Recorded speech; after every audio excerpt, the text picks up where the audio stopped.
हनुमानाची फजिती करण्यासाठी त्याच्या शेपटाला आग लावण्याचा प्रयोग झाला, परंतु त्याचे परिणाम काय झाले हे सगळ्यांना ठाऊक आहे.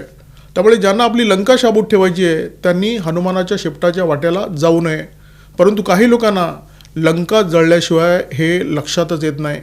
कुणाल कामरा नावाचा पोपट जेव्हापासून हिंदुत्ववाद्यांना, पंतप्रधान नरेंद्र मोदी यांना शिव्या घालायला लागला तेव्हापासून संजय राऊतांनी त्याला पाळलेलं आहे. आणि जेव्हा पिंजऱ्यातला पोपट बराच काळ मालकाच्या सानिध्यात असतो तेव्हा तो मालकाची नक्कल करायला लागतो, मालकाची भाषा शिकायला लागतो. मालक जर शिवराळ असेल तर पोपटसुद्धा शिव्या शिकतो आणि मालक जर टोमणे मारणार असेल तर पोपट टोमणेही मारायला लागतो.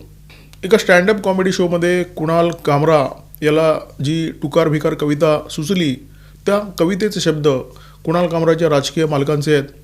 ही कविता जिथे प्रसवली त्या स्टुडिओची शिवसैनिकांनी आता तोडफोड केलेली आहे आणि त्याच्यानंतर ज्यांचा इतिहास फोडाफोडीचा आहे, तोडफोडीचा आहे, त्यांना आता अभिव्यक्ती स्वातंत्र्य सुचतं आहे आणि ते गृहमंत्र्याच्या नावाने कंठशोष करतायत.